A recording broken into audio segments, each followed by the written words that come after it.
Welcome, everyone, to the onpoli podcast. I'm Steve Paikin. And I'm John Michael McGrath. Today on the pod, the NDP accused the governing Conservatives of cowardice as debate ends over a bill dealing with sexual assault. Did the Minister of Health really say we don't have a doctor shortage in Ontario? She did, and we'll tell you why.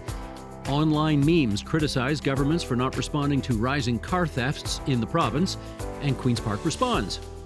For your column, my column, I'll focus on how the Ontario Liberals are signaling anything Doug Ford can do, we can do better, including tax cuts. And I've got a piece up on one of Ontario's most important former health ministers who turns 80 on Monday. She had a wonderful career in politics and suffered the worst imaginable loss as well. Stay tuned for that. It's Friday, May 17th, 2024, so let's get to it.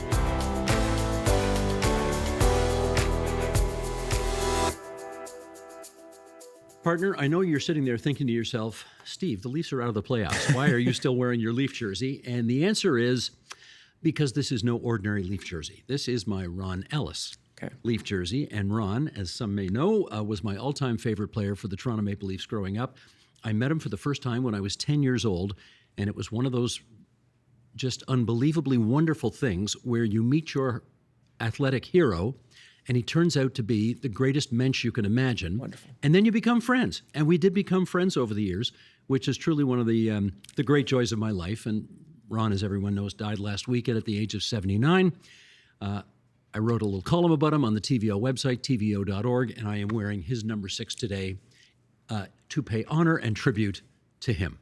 Rest in peace, Ron Ellis.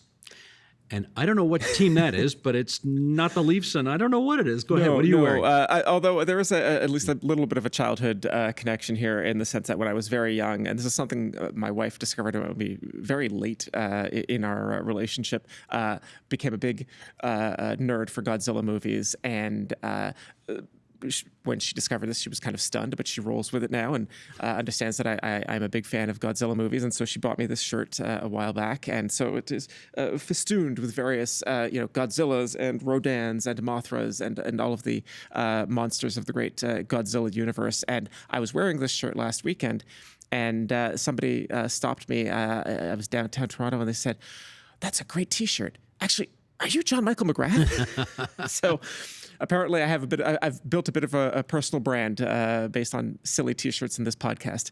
And that is certainly one. Yes, there we go. Absolutely. And with that, everybody, let's go on to issue 1. Pursuant to Standing Order 77A, that the... They're all cowards! You got it. Order! Order! Order! Well, that was the scene in the legislature earlier this week as New Democrat MPPs began to shout down Progressive Conservative MPPs during a vote. The issue was over something called Lydias Law, which the NDP has been championing as a solution to what they see as a lack of justice on sexual assault charges. The bill, Lydias Law, was sent straight to a committee for further review, bypassing debate in the House, which the NDP did not appreciate. Okay, let's start with the private member's bill itself. Why don't you take us through some of the provisions of it? Right. So this is a bill introduced by New Democrat MPP Catherine Fife called Lydias Law. As you might guess, it is named after a woman, Lydia, who is a survivor of sexual assault and had to wait almost 2 years to see justice in a provincial court because of associated court delays. The bill grew from recommendations made by the Auditor General in 2019. That audit, this is one of the value for many audits that the AG produces pretty regularly. This was looking at very lengthy delays in cases in provincial courts. Just for clarity here, we're talking about courts where the provincial government appoints judges, not superior courts where the judges are appointed by the Prime Minister and the federal government. So the bill introduced by Catherine Fife called on the Attorney General to report each year on the number of criminal cases that have been held up for more than 8 months. Provincial courts hear the vast majority of criminal cases in Ontario. The bill would also have the Attorney General's office dig into the reasons for delays, and it was supposed to be debated on Wednesday afternoon, but the government decided to skip that and send it straight to committee without any kind of debate. And if you listen hard to the clip that we played right off the top, you can hear the words cowards being shouted from the NDP side to the Progressive Conservative side. Catherine Fife spoke to reporters after the vote. She was choking back tears at the time. And why don't you I don't know. Take us through some of the reaction to all of this. Right. So this is something we've seen the government do before. They did something similar to a private member's bill from Mike Schreiner earlier this year. They just send the bill straight to committee without debate. Back then, Schreiner also did not think he was being particularly well treated by the government. And the issue here is not so much that the bill is getting sent to committee, because that would have happened if the bill had passed anyway. It's that the government used the shortcut to eliminate the step where MPPs debate and vote on the bill in the House. If there had been that debate, MPPs would have been able to speak on the matter. They would have, been able to give speeches, and they would have gotten government MPPs on the record voting for or against the bill. They did not get the opportunity to do that because of this legislative shortcut, if you want to put it that way. On X, formerly Twitter, NDP leader Marit Stiles called the decision despicable. The minister in charge of this file for the Progressive Conservative government is Paul Calandra. What's his view on all of what's gone on? Well, he is, of course, the government House leader, as well as being the Minister of Municipal Affairs, so wears a few different hats here. But in this case, it's government House leader, and he was accusing the NDP of putting on a show, so to speak. He said, the goal was to actually speed up the consideration of the measures that were recommended in Fife's bill, because the Committee on Justice Policy is already considering what to do about broadly speaking, intimate partner violence and issues like that, and reforms needed for the justice system. He has said to reporters that he believes parts of Fife's bill could be folded into an eventual report from the committee and could become law through government legislation. NDP leader Marit Stiles did say in question period on Wednesday that nobody is buying that, which I think is the closest you can come in the House to calling the government House leader a liar. The good news, such as it is, though, is that when the government, if the government does bring forward a new piece of legislation, whether that's court reform generally or specifically tailored to intimate partner violence, we will be able to see in the text of that bill whether it has incorporated anything from what Fife was recommending. Right. And just to put a little context around this, we're not talking about a few cases that have been delayed over the years. Catherine Fife brought forward statistics which showed we are talking thousands of cases, thousands, where the justice system has apparently broken down and not worked to see a timely delivery of cases, and therefore people are walking away free without those charges being tested in court. Right, and this is in part as a result of a Supreme Court decision from the last decade, the Jordan decision, which really reasserted the importance, and it's spelled out in the charter. It's not like the Supreme Court made this up, that people have a right to a timely trial, and the Supreme Court really, put some rigor to that rule, and not just Ontario, provinces all over Canada are still dealing with how to expand their court systems and make the justice system flow more efficiently, so that hopefully you see fewer cases that are tossed simply for literally in some cases a lack of a courtroom and a judge to hear them. Right. And with that, we're on to issue 2. Health Minister Sylvia Jones said something this week that raised a lot of eyebrows. She said Ontario doesn't have a doctor shortage. And to buttress her case, she pointed out that the supply of doctors in the province has gone up over the last several years in numbers greater than the general population has increased. Now, that may be true, but opposition leader Marit Stiles suggested it was cold comfort to the perhaps 2 million Ontarians who still don't have a family doctor. And let's keep in mind that the comments were made in the midst of negotiations between the province and the Ontario Medical Association, so perhaps we can understand why the minister wants to tamp down the notion of a doctor shortage, because, of course, she wants as inexpensive a settlement as possible. Regardless, JMM, how advisable do you think those comments were? Well, I mean, you already mentioned the 2 million Ontarians who lack a family doctor. So certainly any one of those 2 million people could say maybe they would disagree. And, we can also point to things like emergency rooms around rural Ontario in particular, where we've seen shortened hours, or just in some cases they've been closed entirely for a lack of doctors or other health workers. Or we could talk about this from the other direction, right? The government seems to believe very much that there is a doctor shortage in Ontario. And the reason I say that is because they have done things like worked with the College of Physicians and Surgeons to expedite the credentialing of doctors trained outside of Canada. It was something that both the government and the college had sort of dragged their feet on for many years. And after COVID, they suddenly discovered, like, oh gosh, there's all these people living in Ontario who are credentialed doctors who maybe we should get them working here. not to mention the creation of new medical schools, which are coming as well to the province. Well, exactly, right? Yeah.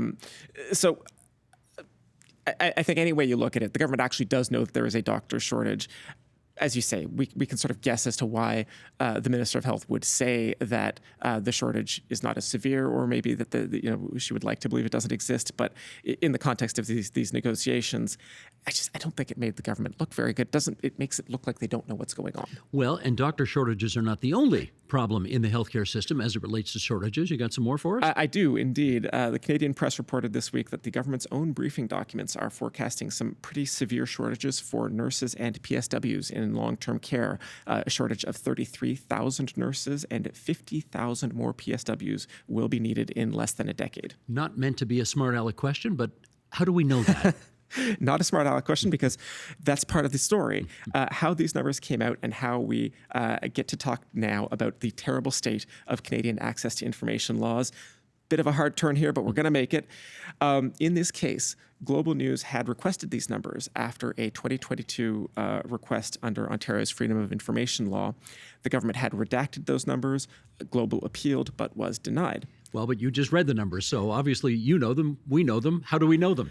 Because separately, Canadian Press had filed a different FOI to the Ministry of Long-Term Care, and those numbers were released without redaction. Oh, hilarious. Talk about left hand not knowing what the right hand's doing. Absolutely, right? And so when I say this next bit, I'm going to get on a bit of a soapbox here, but I really want to emphasize that this is not a partisan point or even a provincial one. It is that governments across this country are just absolutely god-awful terrible on the basic matter of letting the public know what it has a right to know. Our laws are bad. The implementation of the laws, as we see in this case, is bad. And even when candidates are elected on clear promises to improve access to information, as Justin Trudeau was in 2015, the reality is that our systems keep getting worse and worse. It ought to be a scandal in this country, but it is, regrettably, it is kind of like the weather at this point. Nobody really does anything about that. And with that, I'm going to take a breath and I'm going to get off of my soapbox. No, I don't mind you up there on that soapbox. You stay up there because we are entitled to this information. I well remember it was 1985. When David Peterson was the premier, along with support from Bob Rae, the then NDP leader, they passed the first ever Freedom of Information law in the province of Ontario, and everybody thought it was a pretty cool thing at the time that we were finally, in 1985, doing something that not very many other jurisdictions in the world were doing. And here we are all these years later, and it feels like we've taken steps back. Governments have got to get over the notion that somehow we can't handle the truth, right? I mean, that's just not the case. We're not Jack Nicholson from A Few Good Men. We can handle the truth, and we want the truth. Anyway, should I get off my soapbox now? Yes, let us both get off our soapboxes together, and we can move on. And on to issue 3. Ontario, and particularly the Greater Toronto Area, have been rocked by a wave of car thefts in the past year, and the government has announced new measures this week to help combat this problem. Convicted car thieves could see their driver's licenses suspended, potentially for their entire lives. Okay, we got to hear more on this. Go ahead. So the government is introducing a bill that would, if passed, let the Ministry of Transportation suspend people's driver's licenses if they are convicted of specific crimes. And so if you want to imagine how this is going to work, you would be in court prosecuted for a federal crime like we'll get into which crimes in a moment. And then, at the time of your trial, the Crown prosecutor would say, and also we're going to take your license for a period of time. There is already language in the Highway Traffic Act that allows this for other crimes, but not auto theft, at least not at the moment. The government would now extend that language to auto thefts, and the penalties would actually be more severe. On a first offense, car thieves could lose their license for 10 years. On a second, 15 years. And if they get a third strike or more, they could lose their license indefinitely. Then on Wednesday, the government announced it would also be increasing the penalties for drunk driving, including the potentially requiring people to install ignition interlock devices. These are things you blow in and it either if you test positive for alcohol, your car will not start. And so these have been around forever. This would allow the province to more easily require them.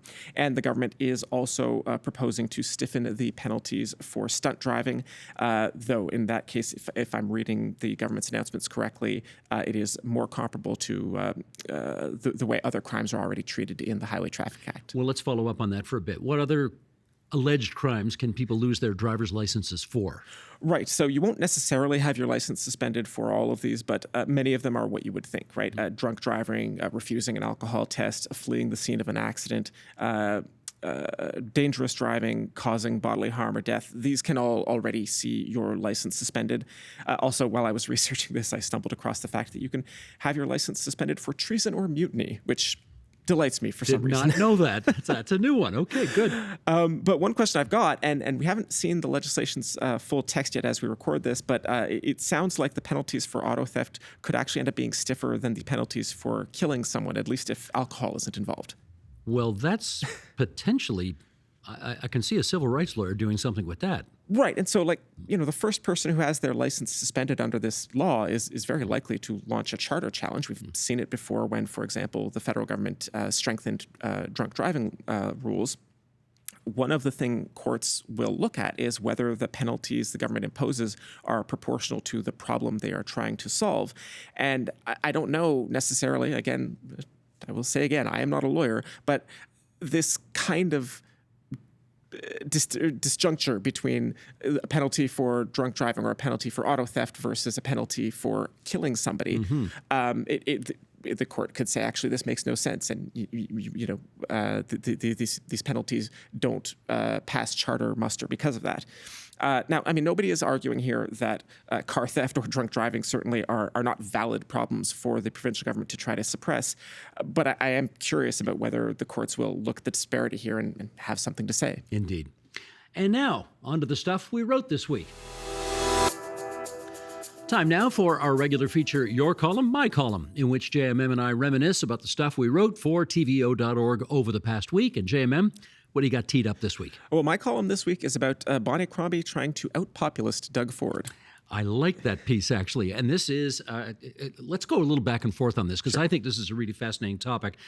Here's, I think, the basic 411. The Liberals had a press conference. They unveiled a new policy proposal to reduce Ontario's small business tax rate from 3.2% to 1.6%, and to increase the threshold from $500,000 to $600,000, more generous for small businesses. Crombie says the move would benefit nearly 300,000 small businesses in the province, and you were down there at Queen's Park for the announcement, so what'd you think? Well, I'm going to start off by saying I don't take a specific tax proposal from the third party at the legislature 2 years before the next election terribly seriously in itself. There's just so much time between now and then. I don't think we can necessarily expect Crombie to actually absolutely be nailed to the details of a specific policy. That said, what I found more interesting than the proposal itself was how Crombie presented it. Most obviously, I think, is that she really wants people to understand that the Liberals want to cut taxes. She said that repeatedly. The Liberals are tax cutters. And I think that's a really interesting turn, especially when you consider who the last Liberal premier was and what her government did in power. I agree. That's the first place my head went when I heard this announcement, and I'm fascinated by the political decision of the Liberals to essentially decide to fight Doug Ford and his government on the issue of tax cuts. I think it's fair to say that since 1990, Premier Mike Harris, well, he wasn't the premier yet, he was the leader of the third place party, but Mike Harris ran as the tax fighter, and pretty much nonstop since then, so what are we talking now, 34 years, the PC Party of Ontario has sort of positioned itself as the keep taxes low party, while the Liberals, first under David Peterson in 1985, then under Dalton McGuinty in 2003, Kathleen Wynne in 2013, have kind of been the tax more so we can improve your public services party. And this is an attempt for the Liberals, I think, to compete with the PCs on what essentially has been pretty much Tory turf for 3 decades, and I find that an interesting choice. Can the Liberals, under Crombie, rebrand to be less of a tax and spend party, or will the public think, if I want lower taxes, I'm going to vote for the Conservatives? Why? I mean, they've demonstrated over decades their bona fides on this. Why wouldn't I stick with them? Anyway, it's It's an interesting place to play ball, and we'll see how it works out. Right. And, when Crombie launched her leadership campaign, she said that she thought that the party should move to the right of where it had been. I think this is sort of an example of what that looks like in the real world. And, one of the things that I really want to underline here is that it's not just tax cutting, that the Crombie is really trying to strike a more populist tone here. When I asked, how much will this tax change that you are proposing cost, she had a very specific answer. It would cost as much as the Ontario Place parking lot that this government is paying for. Now, it's a bit more complicated than that, of course, because this would cost about $500 million every year, and you presumably only have to build that parking lot once. But, she also would later say to me that you could also compare the cost to how much the Ontario government is spending on agency nurses. We've talked about that issue before on the podcast. So, I think our audience can keep this in mind over the next 2 years as we watch the Liberals and Tories try to define each other in advance of the next election, right? The Tories have tried very hard to define Crombie as the quote-unquote queen of the carbon tax. And now we see this week how Crombie is responding in kind. And, we will watch how this plays out in months and years to come. It is the perpetual campaign now, isn't it? Yes, Campaigns absolutely. never end. That is true. How about yourself? Well, let's start with this. Elanar Kaplan turns 80 on Monday. And that seems to me as good a reason as any to try to do a story on Elanar Kaplan and how she's doing. And who is Elanar Kaplan? Some of our younger viewers and listeners may be asking. Well, I'm glad you asked, because if you're into onpoli, there she is. I took that picture just a few days ago, actually. She's someone you need to know about. First of all, Elanar Kaplan served at all 3 levels of government. Not many people in politics do that. She was a North York City councillor. She was a Liberal MPP and cabinet minister under David Peterson, and then she was a federal MP and cabinet minister under Jean Chrétien, all 3 levels. When she was the health minister in David Peterson's government in the late 1980s, she maybe made one of the biggest splashes that any health minister has ever made. You may remember the Supreme Court of Canada weighed in on Canada's abortion law at the time and ruled it unconstitutional. They threw it out. Now, as you might imagine, provincial health ministers, attorneys general, lots of people all over the country were figuring out at that time, including in the federal scene, what are we going to do here? Do we use the notwithstanding clause to overturn this court decision? Do we accept the decision? Do we try to pass a new law? What do we do? As soon as the ruling came out, Elanar Kaplan held a scrum with reporters outside her office, and she said, "We respect the court's decision. I'm pro-choice. We're moving on." Period. Full stop. That was it. And she freelanced that. Didn't consult anybody else in government. She just did it. And Premier Peterson went up to her after the fact and said, "Elanar, don't you think you should have consulted with me first on that before just going out there and freelancing government policy?" And her answer was, "Nope. That was my personal belief. I always figured you could fire me if you wanted to, but that's where I wanted to plant my flag, and there you go." Now, regardless of your position on abortion, that's a pretty gutsy thing to do. And way to spend the political capital that you have. Absolutely, right? Absolutely. Now, one of her proudest moments, many years later, her son David Kaplan was also elected to the Ontario legislature and also became health minister. So you can imagine, it was in Dalton McGuinty's government, you could imagine the pride Elanar felt in her son following in her footsteps. Now, here's where it gets hard. I wish I could say that this family affair story had a happy ending, but for those who do remember, it does not. David died 5 years ago under very, very curious circumstances. He was only 54 years old. There was an explosion in his home. He died from his injuries sustained in that. Elanar's husband, Wilf Kaplan, died just earlier this year as well. So these last few years have been particularly difficult for her. She is a wonderful person. She is a strong person. I was at a dinner a few days ago and saw her then, and of course spoke to her a few weeks ago for this column that I'm talking about right now. And she was in good shape, in fine form, amongst her friends. So happy 80th birthday, Elanar Kaplan, one of the good people in politics at North York City Hall, at Queen's Park, and on Parliament Hill. There we go. Now, just before we go to the mailbag, this is usually the part of the pod where we like to give a few shout-outs. Yes. So let me do some of that here. Earlier this week, I'm at the downtown campus at the University of Toronto, and a guy named Jacob Nicholas stops me on the street, and we get into a conversation. He tells me he's about to go to law school at the University of Ottawa, and he says he's a regular listener to the podcast. And I told him, you can't just listen, you got to watch us on TV too. So always love to hear that the younger kids are getting into onpoli and watching us. So Jacob, good luck to you at law school. Then I bumped into a couple named Bob and Gail Berberick, who said, We like you and that other nerd. We like you and that other nerd. That was great. And finally, one more. Sheldon, can you put this picture up? I shot this backstage over the weekend. This guy's name is Dean Yates. He's a trombone player.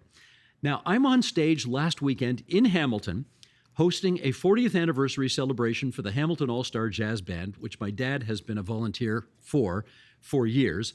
And as I am introducing the band, and as the members of the band are walking out on stage, Dean walks right up to me, leans over to me and says, "I love the podcast." Now, there are lots of things that I thought a jazz trombonist would say to me as he walked towards me on stage, but "I love the podcast" was not on my top 10 list. So I thought that was pretty cool, too. That's lovely. I also want to give a shout out to Peter Constantino, who is the academic director of the Ontario Legislative Intern Program. And he stopped me in the basement of the legislature this week when I was there on Tuesday. It was very complimentary about the podcast. And he says he recommends it to the students who take part in the intern program at Queen's Park. Awesome. And we are, after all, the educational broadcasters. So there's not much that I could hear that would make me happier than that. So thank you, Peter. And yeah, just really lovely to hear that. That's sweet. With that, let's go to the mailbag. And we remind you, if you've got a burning question or insightful comment, we always love getting them at onpolitics@tvo.org. And we throw it over to JMM to read the first letter. This week's letter is from Anthony Silva. Greetings, gents. Longtime follower / viewer / listener. Here's my question. How much does it cost Ontarians to conduct a provincial election? And in the year 2024, how is it possible that we still don't have the option to vote online? I would think voter engagement would be escalated and costs would be massively decreased. Thanks. By the way, Steve, my dad, RIP, was a huge Bill Davis fan too. Anthony. Anthony, your father obviously had very good judgment. That's nice. All right, let me tackle the online voting angle first. And I have to say, I'm very torn on this issue. I have heard lots of great arguments on all sides of this thing. I've always started from the position that there is something really quite special about Election Day. And I know we have lots of advanced polls. I never vote in the advanced polls, ever. Same for you. Yeah, I go on voting day. Something special about Election Day. Never mind that it gives you the opportunity to hear all the information right up to the last minute before you make your decision. But there's something kind of cool about standing in line with your fellow citizens, waiting to get checked in, taking the ballot, going to the ballot booth, putting the X on the piece of paper. I think that's kind of a neat shared experience by citizens. I like that.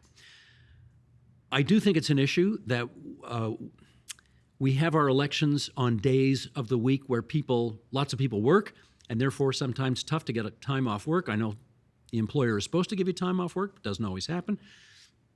If we had elections on the weekends, might be easier to get more people out to the polls. Maybe we'd have better turnout, so that's a possibility. However, Anthony, I do take your point about online. It is 2024.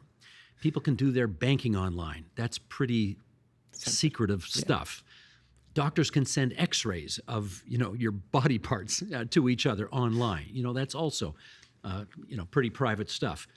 I appreciate the fact that for older people or for people with disabilities, voting online would be a lot more convenient than having to schlep out to the polls.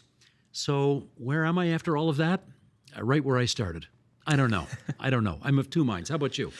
Online voting wouldn't be the first reform I would look for. You mentioned voting on weekends. I've always thought different people have different holy days, and I think the idea of doing voting Friday, Saturday, Sunday, and then we announce the results Monday morning. I feel like that would be pretty clean, pretty easy, but nobody's asked me. Now, municipally, Ontario does actually allow town and city councils to implement online voting, and the results aren't a home run. Last week, we mentioned the dismal turnout in Black River Matheson's last election. What was it, 6% or something? Yeah, something like that. It was a very specific situation. There weren't a lot of contested elections, but online voting was an option there, and it didn't save them from low turnout, is my point. In 2022, CBC actually did an analysis of Ontario municipalities because it's now been several election cycles where online voting has been an option. And they found a consistent pattern of, an initial boost to turnout when online voting first became possible, followed by a return to the norm. The norm for municipal elections, anyway, being pretty low turnout. Now, it's possible things would be different provincially, but I think, skepticism is warranted. Now, Anthony also asked about the cost of holding a provincial general election in 124 different ridings across Ontario? What do you know? This is an easy question to answer because Elections Ontario is required to produce a post-election report. And the 2022 election cost $158,706,922 to administer. And that includes the campaign election subsidies to political parties. You've got to say that number again. It cost how much? $158,706,922. That is a lot of money. It is. It is a lot of money. And that number will almost certainly be larger in 2026 because we are likely to have more than 124 ridings next time. Right. The Federal House of Commons has already adopted a new riding map nationally for the next national election. And for a generation now, Ontario's practice has been that we adopt the federal map for Southern Ontario while keeping the number of northern seats the same. So if I have my numbers right, we should actually have 125 MPPs after the next election. Now, the catch here is that Ontario isn't actually required to follow the federal map. Constitutionally, Ontario can adopt its own map if it wants. We're just sort of assuming for planning purposes, because it has been the practice for the last 20 some odd years, that they will just adopt the federal map for Southern Ontario until we hear otherwise from the government. Right on. Okay, kiddo, give the email address again. Absolutely. Again, if you would like to ask us about content for the show or on the show, please email us at onpolitics@tvo.org. And that is the onpoli podcast for this May 17th, 2024. You can follow our show on Apple Podcasts so that you get notified each time a new episode is available. And you can see the video version of the podcast on the TVO Today YouTube channel. Any feedback you have, we're happy to hear it, good, bad, or indifferent. Write us an email at onpolitics@tvo.org and be sure to include your first and last name and where you're located. This week's episode was produced and edited by Tiff Lamb, video editing by Ian Partridge. Production support from Ariana Longley, Jonathan Hallowell, Christine Gardner, Carla Lucetta, and Vito Tagarelli. Our managing editor is Katie O'Connor. Lori Few is the executive producer of Digital. John Ferry is vice president, programming and content. Special thanks, as always, to our studio crew for making the show look so darn good and making this video podcast happen. And with that, we say until next Friday, everybody, bye-bye. Bye-bye.